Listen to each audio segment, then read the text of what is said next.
বেলতলা ৰাজপৰিয়ালৰ সদস্য ৰাণী উমাদেৱীৰ দেহাৱসান। প্ৰয়াত যতীন্দ্ৰ নাৰায়ণ দেৱৰ পত্নী আছিল ৰাণী উমাদেৱী। মৃত্যুৰ সময়ত তেওঁৰ বয়স আছিল ৯১ বছৰ। বিজনী অভয়াপুৰীৰ ৰাজপৰিয়ালৰ জীয়ৰী আছিল ৰাণী উমাদেৱী। কোচ ৰাজবংশৰ জীয়ৰী আছিল ৰাণী উমাদেৱী। বেলতলাৰ মৌজাদাৰ পৰীক্ষিত নাৰায়ণ দেৱৰ মাতৃ আছিল ৰাণী উমাদেৱী।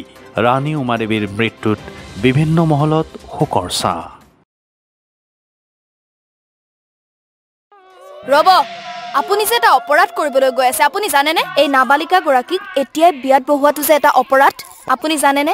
অপৰাধ কেনেকৈ?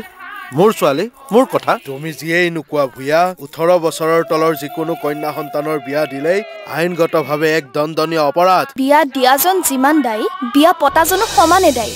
এতিয়া তাই পঢ়া শুনা কৰাৰ বয়স, খেলা ধূলা কৰাৰ বয়স। তাইক খেলিবলৈ দিয়ক, পঢ়িবলৈ দিয়ক, আৰু চাব এদিন আপুনি তাইক লৈ গৌৰৱ অনুভৱ কৰিব পাৰিব। এতিয়াই তাইক সংসাৰৰ বোজা দি তাইৰ ভৱিষ্যত জীৱনটো অন্ধকাৰ কৰাৰ অধিকাৰ তোমাৰ জানো আছে? মোৰ ভুল হৈ গ'ল মাজনী, মোক ক্ষমা কৰিবা। শিক্ষা ল'ৰা ছোৱালী উভয়ৰে প্ৰাপ্য আৰু অধিকাৰ। আপোনাৰ কন্যা সন্তানক তাইৰ এই প্ৰাপ্যৰ পৰা বঞ্চিত নকৰাব।